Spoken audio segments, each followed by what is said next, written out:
Muy buenas tardes amigos y amigas de los conversatorios del Instituto del Futuro. Como siempre y todos los viernes a las 5 de la tarde, hora Lima, Bogotá, Ciudad de México. Creo que estamos en la Ciudad de México a la misma hora, a veces hay un pequeño retraso, pero igual estamos en la hora 5 de la tarde Lima, Perú. Felices de volvernos a encontrar para hablar nuevamente de algún tema. Tratamos temas políticos, económicos, sociales, de coyuntura, en fin, pero siempre con una mirada de futuro, ¿no? De perspectiva, de saber cuáles son las tendencias, qué es lo que nos interesa. Nos interesa en el instituto. ¿Cuál es el tema que nos convoca el día de hoy? Explorando el futuro. Suena muy interesante. Tecnologías exponenciales, mucho más interesante. Entonces vamos a hablar de esto. Y tengo, como todos los viernes, dos excelentes panelistas a quienes desde ya les agradezco. Y yo particularmente, y amigos que ya nos están, que ya están conectados y nos están siguiendo, reciban el tema con el entusiasmo que lo estoy haciendo yo. Estoy feliz de tratar este tema. Aprenderemos sin duda muchísimo. Y cómo no, la tecnología es una herramienta poderosísima para mejorar la productividad, pero para otras funciones también pueden ser útil, pero en fin, hablaremos de ese tema. ¿Quiénes son mis invitados? Estoy con Luis Enrique Raigada de Sousa Ferreira. Luis Enrique es director de desarrollo de mercado en Latinoamérica de DAS Solar. ¿Cómo estás, Luis Enrique? Muy buenas tardes y bienvenido. Bueno, muchísimas gracias, Guido. Saludos, Marco, también que te veo ahí. Sí, muy contento de estar en este coloquio y listo para desarrollar las ideas. Claro que sí. Se te escucha muy bien, Enrique, se te ve muy bien, o sea que estamos listos para empezar nuestra transmisión. Mi segundo invitado es Marco Esparza Montejo. Él es consultor en tecnologías exponenciales. ¿Cómo estás, Marco? Muy buenas tardes. Marco, tenemos un tema con el sonido, no sé por qué perdimos el audio, pero inmediatamente lo recuperamos. A ver, probamos. Ahí está, ahora sí, a ver.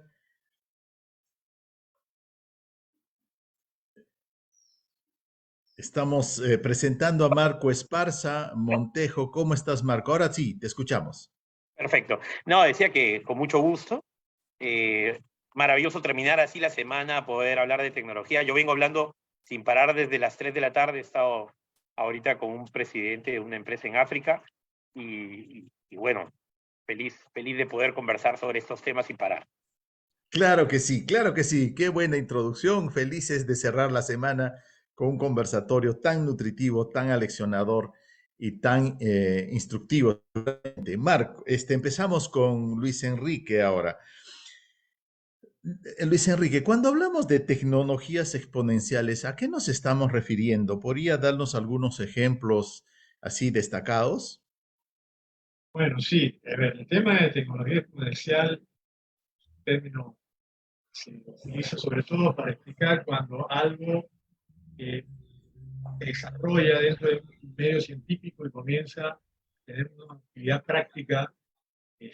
Y al principio, digamos, es algo lento y caro y después va comenzando a una curva de optimización de costos que finalmente se convierte en una herramienta del día a día de todos nosotros. El caso de los móviles, de los celulares, el caso de las renovables, ya, eso es más o menos el concepto.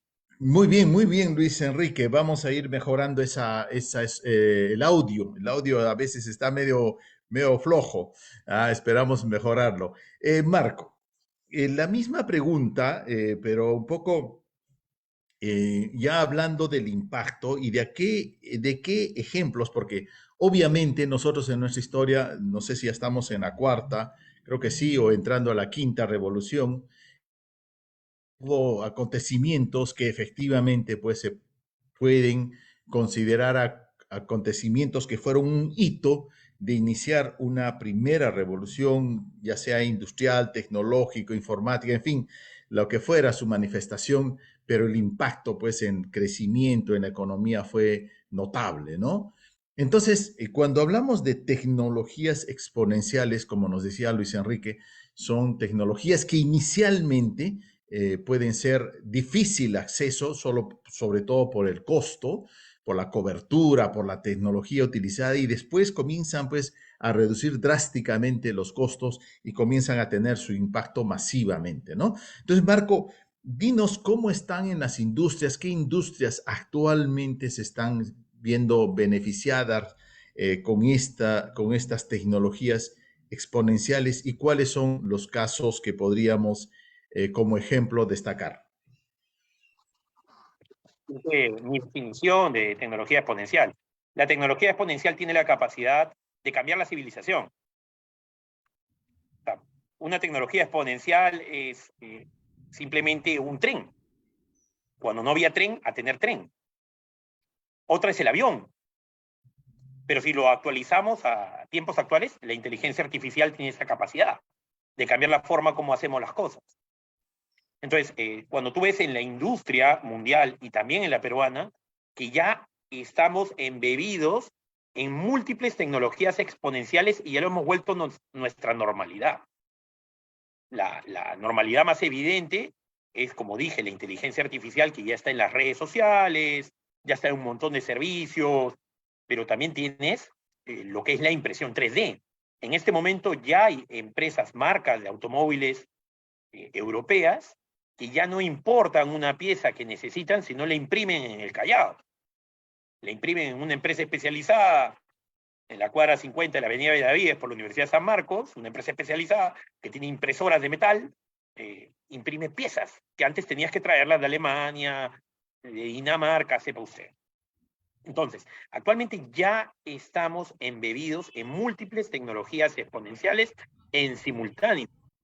Y lo que esto está permitiendo es que exista ahorro de costos, cambios de paradigma, mejor forma de hacer las cosas, ¿ok? Y también un aprendizaje que reduce la brecha entre país y país. Yo me acuerdo cuando era chico, un televisor a color, para que llegue a Perú tenían que pasar 35 años para que la tecnología esté plenamente implementada. Actualmente, un desarrollo que aparezca en Estados Unidos de software o que aparezca de China en avance tecnológico, nada te impide que lo puedas tropicalizar a los 3, 4 meses. Maravilloso, Marco, te agradezco. Qué bonita definición. Me quedo con el concepto de que cada vez se hace mucho más fácil para los países en desarrollo y otros países de mucho menos desarrollados inclusive, adoptar estas tecnologías. Sin embargo, puede también ser que, por decir de alguna manera, y eso es lo puede ser sorprendente, por ejemplo, países con mucho retraso tecnológico pueden adoptar ya la tecnología de última generación y saltarse las anteriores, ¿no? Y eso es maravilloso porque en algún momento yo estuve en un país desarrollado y la tecnología que tenían era un poco menos que en otro país del que venía. Y yo decía, pero ¿qué pasó? Es que nosotros tenemos que migrar ahora. En cambio, ellos adoptaron ya y se saltaron dos versiones o tres versiones de la tecnología que utilizamos.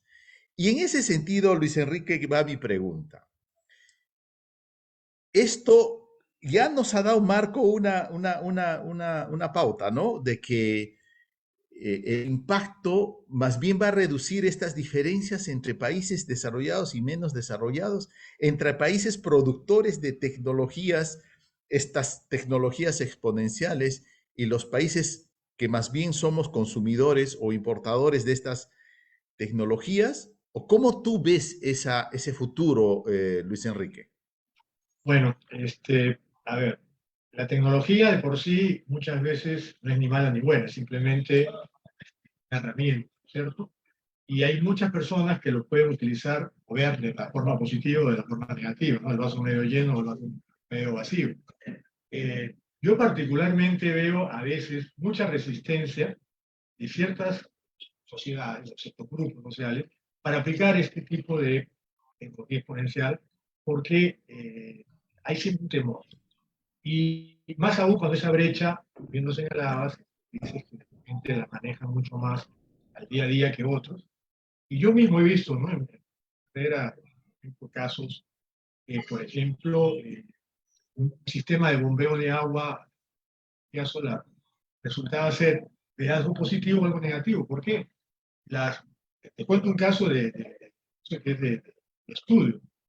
Se ponían estas bombas de agua solares en sitios para que la gente pudiera recoger esa agua y llevarla.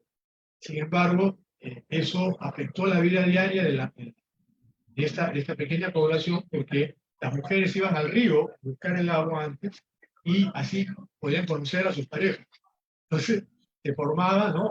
Se deformaba en este caso el uso de la tecnología.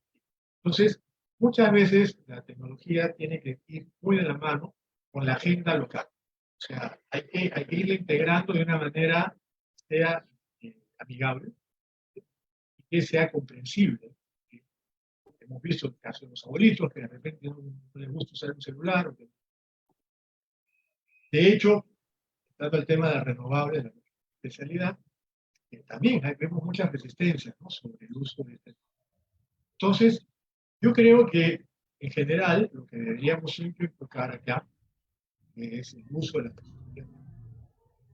Es, esa transferencia tiene que ser una transferencia que sea llevada siempre por una agenda local para que la gente lo pueda ver como algo amigable y lo pueda utilizar convenientemente. Perfecto, Luis Enrique, muchísimas gracias. Marco, para quien esté en el cambio, nada cambia, ¿no? Me decía un amigo, para quien esté en el cambio, nada cambia. Si a tú le dices a un niño ahora, a un jovencito, a un niño, a un adolescente, le dice, ¿cómo cambian las cosas? Y él te dice, ¿qué cambia? No cambia nada, dice. ¿No? ¿Por qué? Porque él está en el cambio, ¿no? Entonces, para nosotros, por supuesto, el cambio es evidente, es asombroso y nos podemos asombrar. Y me imagino que cuando nosotros éramos pequeños también pasaba lo mismo. Y por supuesto, ahora hay personas que, como ustedes, especialistas en tecnologías exponenciales, están a la vanguardia, están siempre, están siempre pensando en, trabajando estos temas. ¿Qué impactos prevés tú, Marco, de estas tecnologías exponenciales? Empecemos por la vida cotidiana de las personas. ¿Cómo está impactando? Danos unos ejemplos. Y luego atrévete a ver un poquito más, a prospectar un poco más en el tiempo y decirnos, oye, esto va a pasar, ¿no? Te voy a hablar las cosas buenas y las cosas malas, ¿ok? Vamos con las buenas primero. Yo, por ejemplo, hago las tareas todos los días con mi hija mayor. Y la hija menor hace las tareas con su mamá. La hija mayor ya trae problemas matemáticos, ya trae temas más sofisticados, y lo hacemos con uno de sus mejores amigos, que es ChatGPT.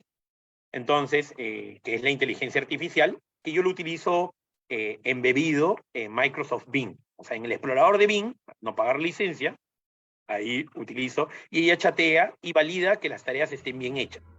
Con eso yo ya estoy preparando a mi hija para un mundo donde el validador probablemente ya no sea exclusivamente un ser humano, sino sea un proceso automatizado. Y estos sistemas de charla conversacional tienen esa capacidad, ¿no? Cuando ella me pide que yo le cuente un cuento, lo que le digo, vamos a pedirle a la inteligencia artificial. Tu cuento para dormir en la noche. Estamos en mi laptop, entramos a Microsoft Bing y ahí le pedimos a la inteligencia que ya conoce a mi hija, la reconoce por nombre. O sea, cuando ella le dice, hola, soy Aranza, ¿cómo estás, inteligencia? Y le responde, Aranza, qué bueno saber de ti nuevamente. ¿De qué quieres que te cuente hoy día? Y ella le pregunta, yo lo que quiero, me gustaría un cuento de una princesa que la van a rescatar en un calabozo, ¿no? Y empieza toda la historia. Y hasta le da las gráficas de cómo es el dragón, cómo es el príncipe y la princesa. Yo en ese momento me doy cuenta que estoy al frente de un fenómeno totalmente nuevo. Ella prácticamente considera, yo tenía amigo imaginario cuando era niño, pero lo de mi hija no es imaginario, es un proceso computacional complejo. Entonces, y es alucinante eso ahí. Esa es la parte positiva. La parte negativa, lamentablemente, lo que ha pasado en uno de los colegios británicos que tenemos en Lima, de muy alta calidad, muy alta performance, pero que 2 chicos han utilizado la inteligencia artificial para modificar los cuerpos de algunas de sus compañeras y crear fotos totalmente prohibidas, totalmente sacadas de contexto, y le han hecho un daño reputacional muy grande. Entonces, estamos viviendo procesos de inteligencia artificial no en Silicon Valley, sino te estoy hablando de Chorrillos. No estamos hablando de una supercomputadora de $14,000 o una computadora cuántica. Estamos hablando de un celular Huawei de $400, el que ha generado todo esto. O probablemente una computadora Lenovo de 800 soles. En realidad, las posibilidades que tienen la generación de los más chicos en este momento, para el bien y para el mal, nunca la hemos tenido. El otro día, por casualidad, pude encontrar cómo ensamblar una pistola o un dron. Cómo ensamblar una pistola o un dron. Me pongo a investigar y hay un caso de un intento de sicariato, salió mal, en Perú con un dron. Pero no hay que irse tan fuera del mundo. Lo que está pasando en Ucrania. Ya en este momento es más importante un dron de $600 que un avión de $10 millones. Entonces, está cambiando el mundo de una manera tan acelerada que nosotros nos vemos obligados en alfabetizarnos constantemente con estas cosas. Y lo que siento es que la mayoría de compañías, a sus empleados, yo soy empresario, yo soy independiente, pero al mismo tiempo promuevo algunos proyectos como parte de, pero sí veo que muchas empresas no le dan esos inputs a sus empleados y por eso no terminan construyendo las cosas que estamos creando muchas startups. Y por eso se ve una brecha tan grande entre proyectos resueltos directamente dentro de una empresa y proyectos acelerados por una startup con fondos especialmente desarrollados para este fin. Ese es un fenómeno muy propio de este momento, ya no importa si es peruano, ruso, lo que sea. Permíteme comentar una cosa más, y lo decía hace un rato. Yo participé de un proyecto en donde llevábamos computación digital para educación en el año 2014 al África, y ahora que estaba conversando con mi amigo, me hice ese proyecto que ustedes crearon, un escenario de educación que no necesitaba ni internet ni energía para poder enseñar. Eso ya no es, eso es torpe, porque ahora ya es antiguo, porque ahora tienes satélites alrededor de todo el planeta y tienes placas fotovoltaicas como las que promueve Luis, que te energizan de una manera ultra eficiente. Entonces, tú ya no tienes excusa para desconectar o generar analfabetos digitales en cualquier parte del mundo. Y eso sí es un salto cuántico importante.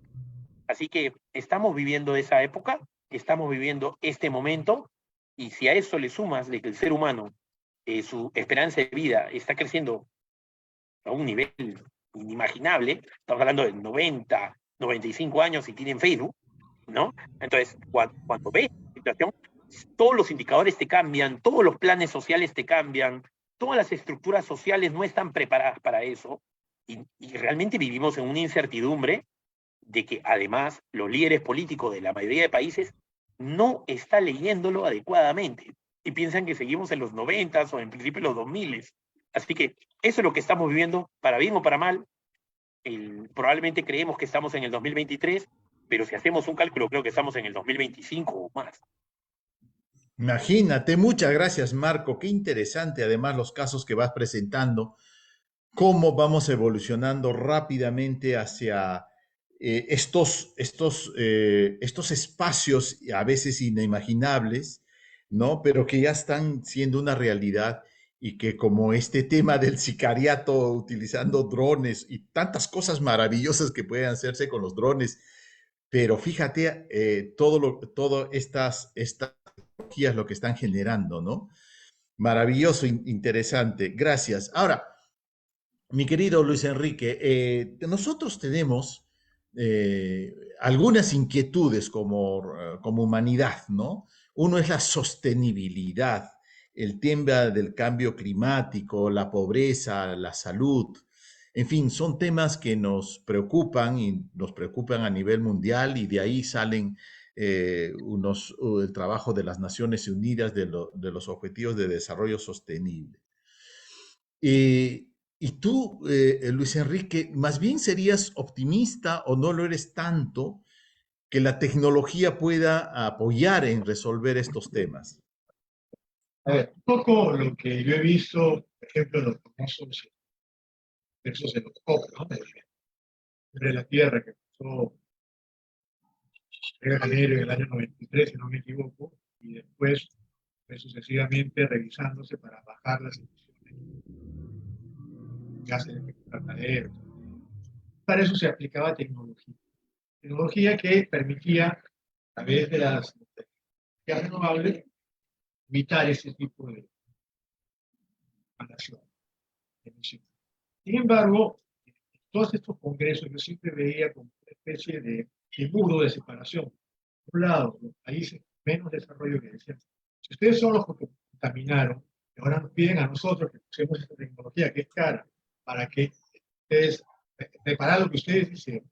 Entonces eso no es justo. Entonces, hay un desequilibrio a veces en el diálogo entre los países que requieren de la tecnología con los países que la fabrican. Entonces, yo creo que ese camino a veces es áspero, es difícil. Las empresas internacionales, nacionales, tratan de optimizar sus recursos y sus operaciones usando estas tecnologías exponenciales porque efectivamente producen bienestar, producen una mejoría en los procesos. Pero por otro lado, la resistencia que me explicaba que había de los sectores, es decir, no, pero ¿por qué me hace imponer algo que yo no estoy aceptando? ¿Cierto? Entonces yo creo que ese diálogo todavía hay mucho por hacer. Parece que por ahí tenemos unas dificultades que debemos vencer.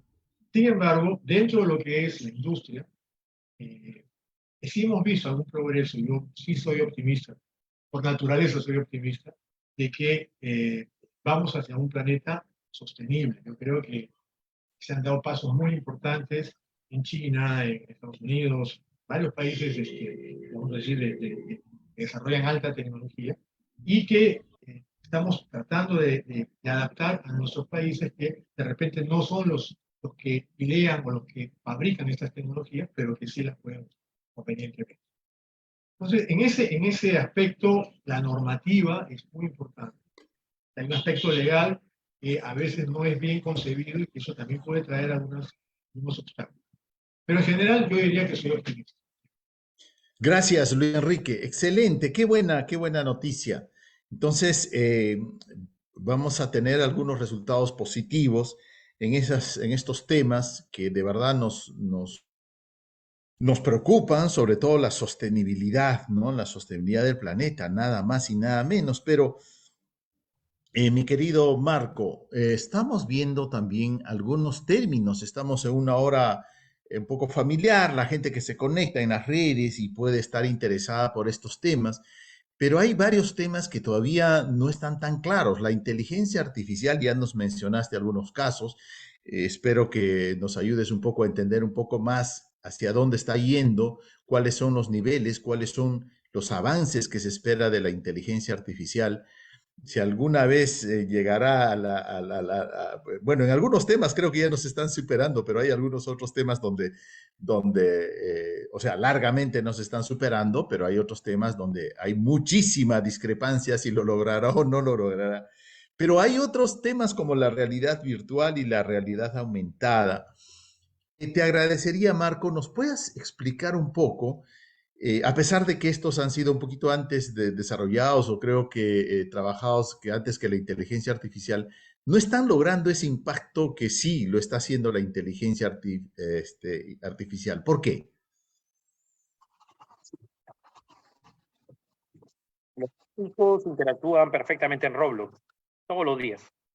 Estamos hablando de millones de adolescentes y preadolescentes que se conectan en Roblox, tienen fiestas, tienen salidas al cine, tienen salidas al centro comercial de Roblox, y a muchos papás nos hacen gastar en skins que son pieles digitales y los terminamos pagando. Yo a la semana financio 30 soles, destino 30 soles todos los fines de semana para un nuevo skin, para un nuevo sombrero, para unas nuevas gafas, y todo es virtual. Así que ellos sí están viviendo el metaverso. No es un metaverso pulido en 3D. Lo que pasa es que estamos olvidando que la creatividad del niño termina puliendo esos defectos de hiperrealismo que estamos buscando en el metaverso. Un metaverso hiperrealista, operativo, funcionalmente y masivamente utilizado por la población es muy difícil de realizar, por decirlo menos. porque va a costar mucho y además va a generar molestias físicas, visuales, va a generar problemas va a desconcentrar a la gente. No es exactamente la visión que se debió haber hecho. En mi humilde opinión, no ha salido bien querer meter personas de 30, 40, 50 y más, meterlos de frente al metaverso si todavía no estaba preparado todo. No deberíamos subestimar de que esto podría cambiar, pero como te digo, en la adolescencia y la preadolescencia funciona de maravillas. Funciona queramos o no queramos.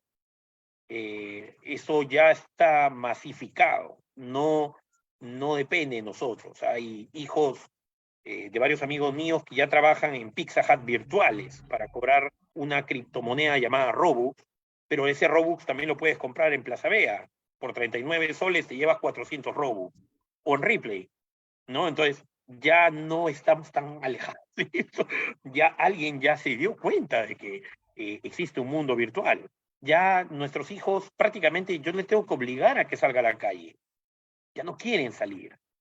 Ellos están, tú le preguntas, ¿qué estás haciendo? Estoy con tal, con tal, con tal, con tal, con tal, con tal. Está con medio salón jugando virtualmente, pero cada uno en su casa, ¿no? Y no están jugando necesariamente juegos de violencia, sino están haciendo un juego de roles. Y es un juego de roles en tercera dimensión, sin requerir lentes especiales, ni audífonos especiales, ni trajes ápticos. No se requiere tanto, porque la imaginación les permite complementar. Los que sí estamos fregados somos los adultos, porque los adultos cuando nos dicen un mundo virtual, necesitamos entrar a un mundo paralelo al nuestro. Y eso es difícil hacerlo masivamente. ¿Se va a lograr? Probablemente. Probablemente lo veamos de 5 o 10 años, pero el problema de las finanzas que están detrás de las tecnologías exponenciales es que no tienen paciencia. Las tecnologías exponenciales manejan su propio calendario. Cada mes es un año. A esa velocidad, tú no te puedes tomar 4 años de desarrollo, porque son 48 años de desarrollo. Es una locura.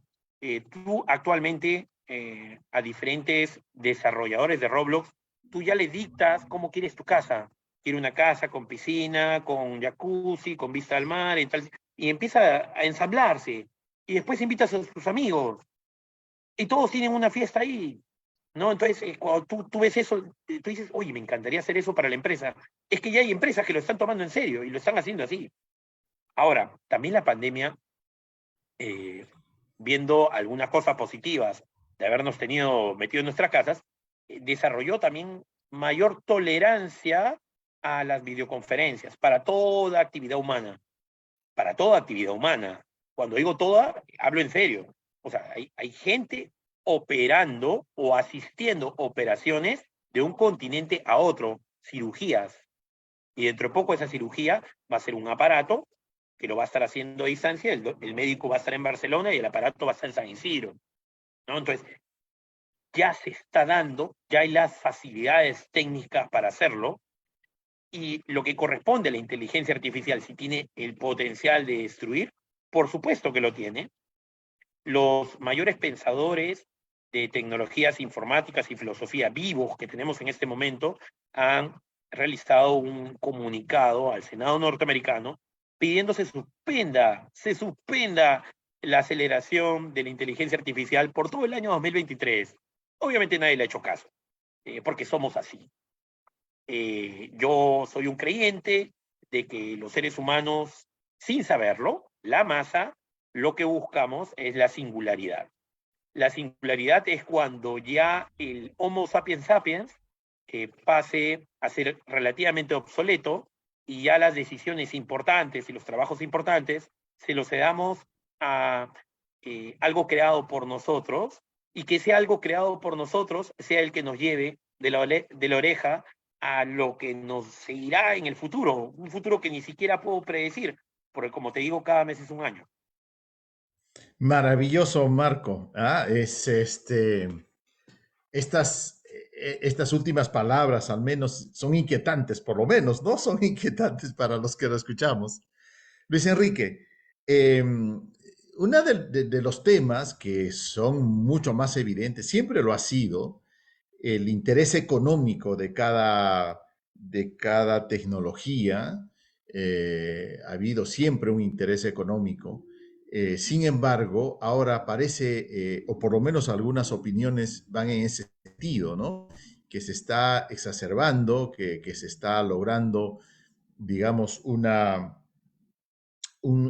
manejo de datos, un manejo de tus intereses, un conocimiento tan exacto de nuestras necesidades, deseos, que incluso ya pueden predecir, ¿no? Entonces, esto de la inteligencia artificial, pues, cuanto más datos, cuanto más base de datos se le alcanza, pues pueden hacer maravillas para las instituciones, para las empresas, con sus fines comerciales y de negocios. ¿Qué opinión tendrías, Luis Enrique? ¿Estamos exagerando? ¿Estamos así? ¿Cuál sería tu opinión? A ver, el mundo que nos planteó Marco es algo perturbador, ¿no?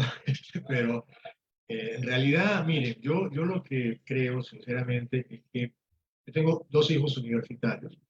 Ellos me dicen, papá, yo hoy puedo graduarme de la universidad en YouTube, porque tengo los tutoriales en el YouTube que me sirven a mí para poder terminar una carrera incluso mejor que dentro de una universidad. ¿Para qué voy a ir a una aula si puedo hacerlo a distancia? Todas estas consideraciones. Entonces yo creo que por el lado de la educación hay mucho para hacer. Y esa educación tiene que ir también con ciertas regulaciones, ¿verdad? Para que justamente no pase ese mundo perturbador que nos ha planteado Marco, por un lado. Y por el otro lado, la parte económica yo creo que sí es muy importante. O sea, estas tecnologías permiten tener una vida bien utilizada, obviamente, una vida que sea bastante más productiva, que los seres humanos podamos hacer mayor cantidad de cosas y bienestar. Somos ahora, potencialmente hablando, más de 8.000 millones de personas, si no me equivoco, en el planeta, nosotros podemos vivir. Entonces, adaptarnos a todos estos nuevos paradigmas. Yo creo que la tecnología puede ser una herramienta, y visto así, como una herramienta, no como el fin, sino como la herramienta para poder transitar hacia los objetivos que la humanidad se plantea. Infelizmente, pues hay otro tipo de intereses, ¿no es cierto? Se dice que las guerras son la mejor forma de desarrollar tecnología. Creo que eso no sea cierto de esa forma, ¿no? Es terrible, pero es verdad, antes de la Guerra Fría, ya antes, el desarrollo tecnológico se basaba en cómo hago yo para superar al del otro lado. Yo creo que eso tiene que ir cambiando a un mundo multipolar, en donde la educación sea parte esencial, la piedra angular de lo que queremos alcanzar. Y segundo, tenemos que mirar justamente al costo y al financiamiento como parte integral del éxito de estas tecnologías. De hecho, nosotros estamos viendo una tecnología que antes nos había costado 1.000, hoy nos puede costar 1. Y esto es positivo en la medida en que esté enmarcado dentro de una educación integral que nos lleve a utilizarla convenientemente, las herramientas. Esa es mi visión.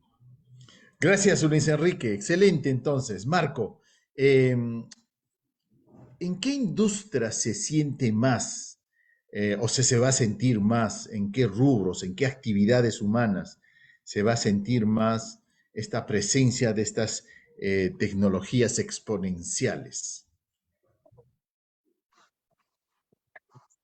Primero que la banca ya lo está sintiendo, desde el proceso tan sencillo como una billetera digital YAPE, que ha provocado un terremoto dentro del banco, dentro de la banca nacional en realidad. Un terremoto para bien, si existe eso. Porque, ¿para qué vas a la agencia? ¿Para qué vas al banco presencialmente? Cada vez vas menos. Las operaciones se hacen más rápido y se ha masificado, que hay más de 10 millones de peruanos y ahora va a haber millones de bolivianos también que van a utilizar esta aplicación que facilita la vida. Entonces yo creo que la banca empezó. Después está el retail. El retail ha encontrado, gracias a la inteligencia artificial, gracias al Internet de las cosas, gracias a diferentes sistemas tecnológicos, gracias a lo que son las energías renovables, ha encontrado formas para reducir costos, reducir tiempos, optimizar procesos. El transporte aéreo. El transporte aéreo está mejorando rutas, está utilizando la estadística a un nivel absolutamente superior para mejorar sus costos operativos y hacer rentable la operación de los low cost y de todos los aviones en general, ¿no? El transporte civil también está cambiando inmensamente. Un auto Tesla es un iPhone con ruedas, ya no es un automóvil. Eso ya no tiene motor de combustión, ya es un iPhone con ruedas. Entonces, al ser un iPhone con ruedas, sus actualizaciones o sus mejoras son por software. Y estos autos no manejan solos porque no les dan permiso.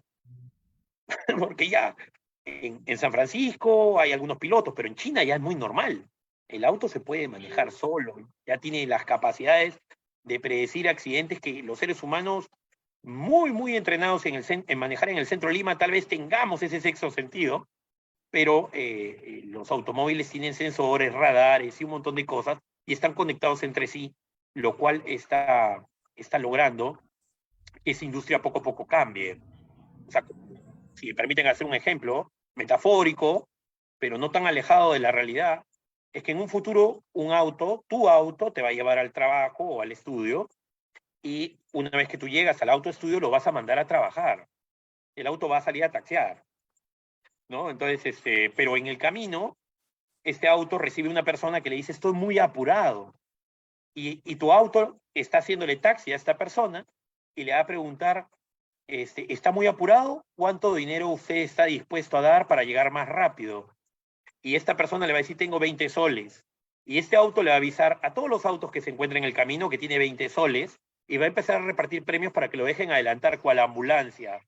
Y así vas a llegar más rápido a tu destino. Al final del día tú tienes que regresar a tu casa y cuando pidas que venga tu auto, no va a regresar tu auto, va a regresar el auto de otra persona que te va a llevar a tu casa y todo va a haber un esquema de monedas digitales que entre intercambio, al final del día el carro te va a entregar una renta porque es tu propiedad la que se ha puesto a trabajar y ese auto va a llegar a tu casa después de trabajar un día largo, se va a conectar a la electricidad de tu casa y resulta que la electricidad de tu casa tiene los paneles fotovoltaicos del señor aquí presente, de Edad Solar, y esos paneles no es que van a una batería, esos paneles están conectados, no sé, pues, por decir, a una de las empresas de distribución eléctrica Luz del Sur o cualquiera de estas compañías, y esta compañía al final del mes, cuando te manda el recibo, te dice cuántos kilowatts producidos has logrado tú con tu techo y cuántos has consumido, pero dentro de ese consumo está tu automóvil, entonces a finales el combustible de tu auto está dentro de tu techo verde que le ayuda al planeta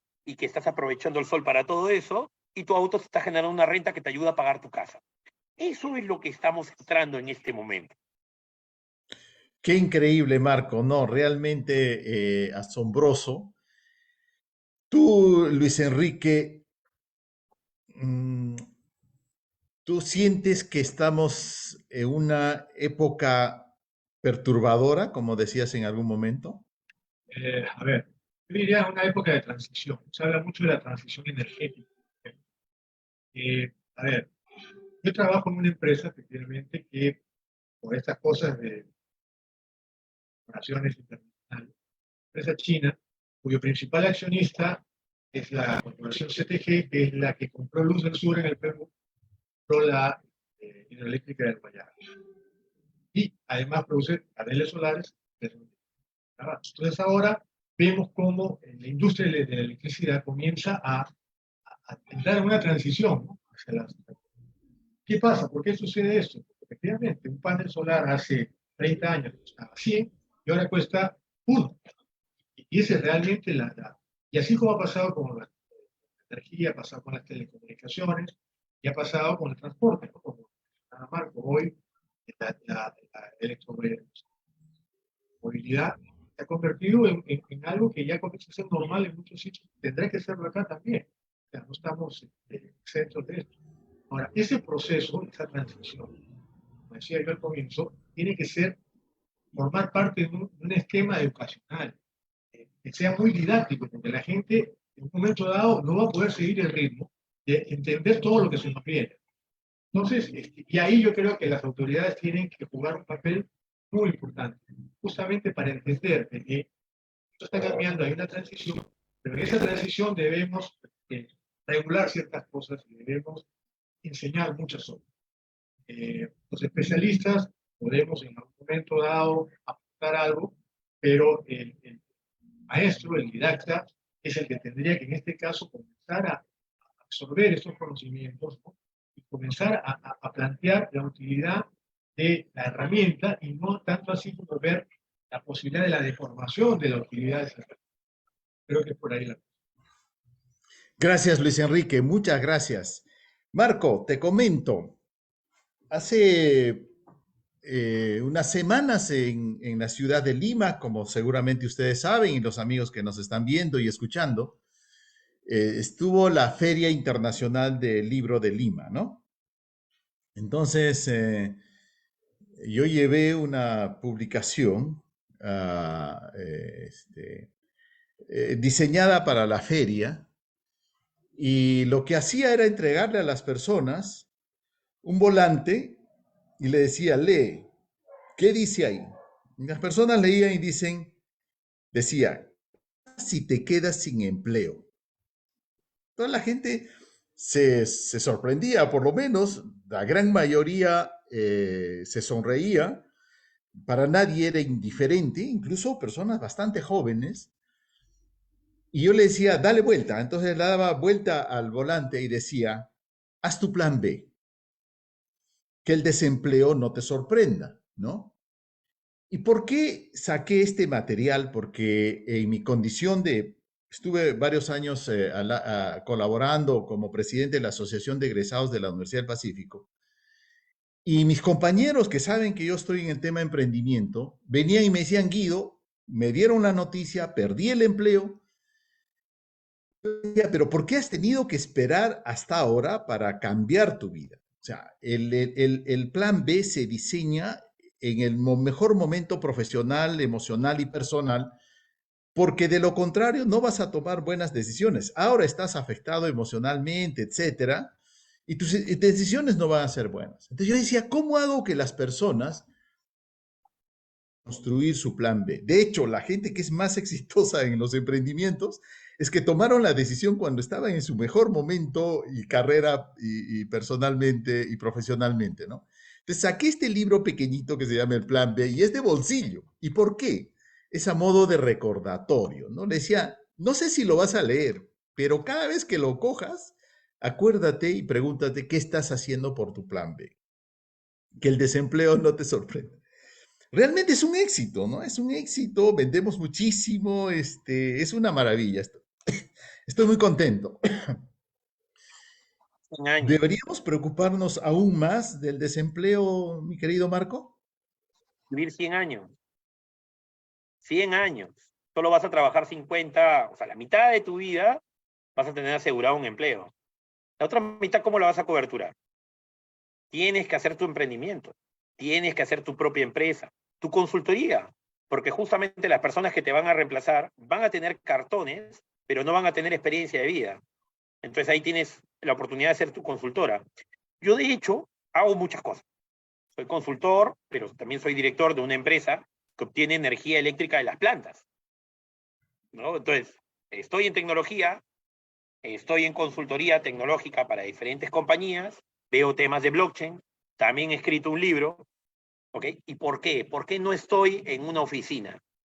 ¿No? El otro día un amigo mío me dijo, oye, Marco, yo acabo de trabajar, me acaban, o sea, cambiaron, renovaron plantel, yo estaba como un máximo directivo, una empresa en general bastante grande, y veo que le cuesta hacerse empresario, como tú dices, porque ya tienes un costo de vida, ya tienes una forma de vivir, un estilo, ¿no? Pero eres costoso comparándote con personas más jóvenes que en teoría podrían hacer algo parecido a ti y apoyado en las nuevas tecnologías.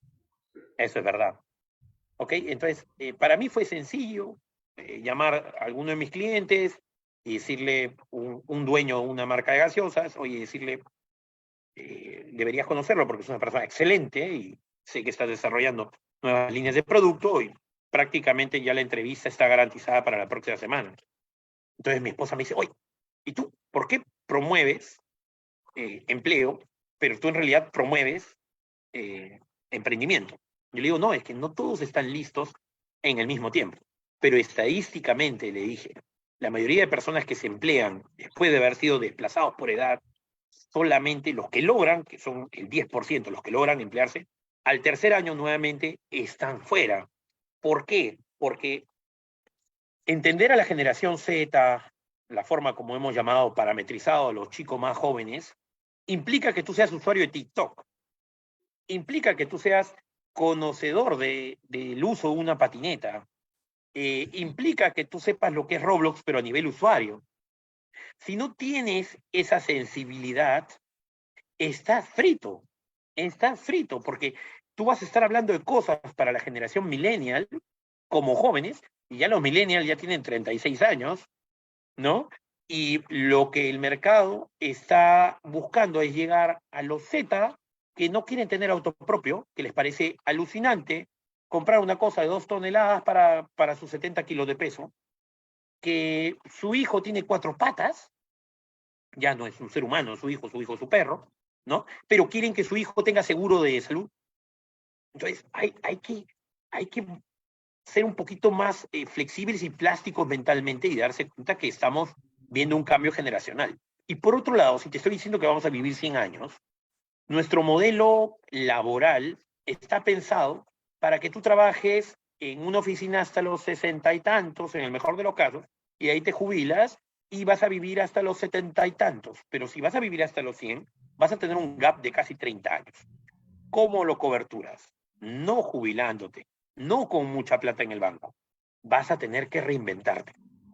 Y reinventarte significa, en el mundo tecnológico que estamos viviendo, que aprendas sobre estas cosas, que tengas nociones, que discutas sobre estos temas y que te atrevas a explorar. Mira, desde cosas que para algunos les puede sonar como herejía, como las criptomonedas, el blockchain, entender lo que es el Bitcoin, entender lo que es la energía solar, entender lo que quiere buscar Elon Musk cuando quiere llegar a Marte, por qué quieren hacer minería en la nube, por qué quieren hacer minería en la luna, digo, por qué ahora hay teléfonos celulares que se pueden comunicar directamente con el satélite, entender todo eso y entender por otro lado que la educación ya no se imparte exclusivamente en el aula. Es más, como lo mencionó Luis, ya no es exclusivamente un proyecto pedagógico, un proyecto institucional, sino la educación la haces tú investigando y saber discernir lo que es bueno, lo que es malo y lo que es falso. Es súper difícil, pero no es imposible. Depende de cada uno formarse, tener su propia compañía de un solo socio, o sea, uno solo, compañía de uno, como está de moda ahora, ¿ok? Y utilizar tus contactos para que te contraten como compañía. Previamente debiste haber identificado en qué eres radicalmente bueno, y como eres radicalmente bueno en eso, ¿cómo puedo ayudar a estos chicos que tienen todos los accesos tecnológicos, pero no tienen la experiencia, a que gracias a mí tengan esa experiencia y yo tenga un ingreso siendo yo mi propio jefe? O bueno, la SUNAT también termina siendo tu jefe, ¿no? Muy bien, Marco. Muchas gracias, Marco. Luis Enrique, vuelvo contigo, Luis Enrique. Vayamos ahora, ¿no? O sea, a mí me preguntan alguna vez y me dicen cómo está la situación de los peruanos. Le digo, depende de dónde esté, ¿no? Si es un peruano joven, con una buena educación, varón, está en una ciudad, y puede estar muy bien, a diferencia de una mujer sin educación en el área rural, la situación es mucho más difícil de ellos. Entonces, contextualizando así, tú dirías quiénes estamos un poco más, vamos a sentir el impacto mayor de estas tecnologías exponenciales. Eh, Vamos a sentir un mayor impacto las personas que ya somos lo que se llaman las economías plateadas, que ya nos habían mencionado Marco algo, o estamos en las áreas rurales. ¿Tú dónde dirías va a sentirse un impacto que no va a ayudar a su desarrollo o al revés? Hay sectores que se van a ver mucho más dinámicos y beneficiados con estas tecnologías exponenciales? Bueno, yo he tenido la suerte de también profesionalmente vivir en diferentes países y hacer mi trabajo en diferentes países, Francia, Estados Unidos, Brasil, Perú, obviamente. Y he tenido digamos, la suerte de poder ir viendo cómo ciertas brechas iban ampliando, estas educacionales y tecnológicas, cómo otras se iban acercando. La verdad es que uno como que va en una especie de tabla de surf, ¿no? Porque hay momentos en que uno se acerca al ideal y hay otros momentos en que uno se aleja. Y ese vaivén no necesariamente es muy bueno. Entonces, lo que yo creo que está sucediendo a nivel de las sociedades, ya, yo tuve la oportunidad en mi carrera también de hacer mucha electrificación rural, muy aislada, donde pudimos colocar alumbrado para los salones de niños. ¿No? Es una aislada, la teleeducación, la telemedicina que mencionaba Marcos. Y eso, claro, un aporte tecnológico buenísimo para esa zona. Pero todo eso requiere un tema que lo trataste, la sostenibilidad. ¿Cómo tú sostienes todo este bagaje tecnológico que va en favor de esas zonas que tienes a cortar la brecha? Tú no tienes, digamos, el marco contextual, la educación y los funcionarios que deben manejar, digamos, la organización de tu Estado para que estas sociedades no sufran de estos vaivienes y sean más bien más parejas. Yo no creo que a veces yo me pregunto, ¿no? No del agricultor peruano que está en su pequeña chacra, de repente lo que ves que haciendo con su arado y se imagina al agricultor de, no sé, de Tennessee en su John Deere con aire acondicionado escuchando música con su voz. O sea, la diferencia es realmente abismal. Y ambos son agricultores y ambos por un tema del mercado tienen que competir con el mismo producto. O sea, ahí no puedes competir. Realmente hay una brecha que hay que ir aliviando. Y ahí es donde el Estado tiene un papel bastante importante y que no necesariamente ha sido muy exitoso. En la medida en que nosotros, seres humanos, seamos independientes o seamos que estemos trabajando para un tercero, podamos ser capaces de entender esa realidad y de apoyar a que justamente estas brechas se vayan cerrando, yo creo que vamos a tener una sociedad mucho más exitosa. Y soy optimista respecto a eso, pero eso es más difícil. Me parece que el tema de la energía, pero de todas maneras yo creo que hay que hacer el intento y en eso debemos estar todos. Muchas gracias, Luis Enrique. Marco, como verás, el tiempo nos ha ganado y ha sido un tiempo muy productivo, muy bien aprovechado, creo yo. Realmente se han puesto sobre la mesa temas eh, muy interesantes. Seguramente va a haber oportunidad de volver y seguir hablando de estos temas. Sin embargo, tus últimas palabras, Marco, a modo de cierre, y nos puedas indicar nuevamente la misma pregunta, digamos, que le hice, a modo de consejo, ¿no? De cierre, ¿qué deberíamos esperar las personas de las tecnologías, de la calidad de vida, del bienestar? ¿Hay futuro importante? ¿La desigualdad va a seguir incrementándose? En fin, ¿qué dirías tú? Quiero ser, quiero ser positivo, que se van a reducir muchas brechas, pero por otro lado la guerra me distorsionó completamente, la guerra entre Ucrania y Rusia me distorsionó completamente mis esperanzas de un mundo pacífico, ¿no? De un mundo tranquilo. Entonces, mi mensaje es para poder tener alguna autonomía real como países, debemos lograr establecer un sistema de fuente energética propia en cada país.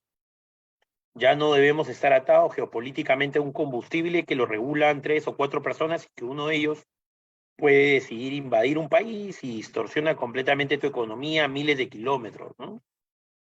Debemos utilizar las tecnologías exponenciales para producir ante cualquier cambio climático. O sea, nosotros no podemos dejar de producir limón, cebolla, tomate, no debemos dejar de producir arroz. Lo que producimos no debe estar atado a la naturaleza. Tenemos que empezar a trabajar para imitar la naturaleza en la medida de lo posible y crear nuevos modelos de agricultura tecnológica, que ya está patentado. Es solamente un tema de decisión política, decisión empresarial. La naturaleza va a cambiar cada día más. Hagamos lo que hagamos, el daño ya está hecho, tanto por el ser humano como también los ciclos naturales de la Tierra. Pero creo que por primera vez en la historia de la humanidad tenemos la capacidad de responder rápidamente con producir nuestro propio alimento, producir medicina rápidamente, ya no estar tan mal por virus que se vayan a dar en el futuro. En el tema de la energía tenemos que poco a poco alejarnos de la dependencia de los cables de cobre para transmitir energía eléctrica. Tenemos que buscar alguna forma de que la electricidad se pueda transmitir de manera inalámbrica vía satélite, y eso ya hay varias patentes registradas, pero todavía en laboratorio hay que esperar que eso avance, como el Whitetricity de MIT, que permitiría trasladar energía eléctrica de placas solares, de granjas de placas solares del Sahara a cualquier parte del mundo, y de granjas solares en el Atacama a cualquier parte del mundo. Entonces, en algún momento vamos a poder aprovechar que el sol nos manda un año de la energía eléctrica que necesita la humanidad, la manda en un día, ¿no? Y si no lo aprovechamos es porque no hemos desarrollado todavía la tecnología a su verdadero nivel de expansión. Así que, siendo positivo, hay las posibilidades de avanzar y limpiar el planeta, y ojalá se pacifique. Siendo realista, nos falta mucha ciencia a los países emergentes, nos falta mucho investigador, y cuando lo tenemos nos lo raptan por un mejor sueldo a cualquier parte del planeta. Entonces no estamos construyendo semilleros de científicos. No solamente necesitamos ingenieros, administradores y marqueteros, y abogados y contadores, necesitamos científicos que investiguen, científicos que puedan crear nuevos inventos con patente peruana, con inversión tanto del Estado como del sector privado, y que aprovechen ciertas características que tenemos en nuestros países para poder diferenciarse con respecto a las cosas que se dan en el mundo. Así que, nada, abrazar la ciencia, abrazar la tecnología e ir para adelante en un mundo que se va a hacer cada vez más competitivo, y que nuestra edad no sea un limitante para estar actualizados. Los empresarios del sur del Perú, frontera con Bolivia, dicen, y tienen una frase que la he hecho mía, dicen, con fe y trabajo se hace realidad los sueños. ¿Verdad? Y alguien me dice, Guido, tú tienes suerte. Y yo le digo, hasta la suerte necesita trabajo, ¿no? O sea, eso Es parte de la es matemática, por si conocimiento. acaso. La suerte es parte de la matemática, que no quieran leer ecuaciones complejas, pero la suerte está ahí. Así es. Muy bien, Marco. Lindo tenerlos en el programa. Gracias, Luis Enrique. Hemos estado, queridos amigos, en esta nueva edición de los conversatorios del Instituto del Futuro con Luis Reigada, que él es director de desarrollo de mercado en Latinoamérica de DAS Solar, y Marco Esparza, consultor de tecnologías exponenciales. Muchísimas gracias a los dos. No hay tiempo para más. Y a ustedes, nada más recordarles que nuestra próxima cita, el próximo viernes a las 5 de la tarde, por estos mismos medios. Si usted ha estado conectado por las redes sociales, síganos también, por favor, y estaremos muy agradecidos y complacidos de contar con su sintonía y preferencia. Muy buenas tardes. Buenas tardes, amigos.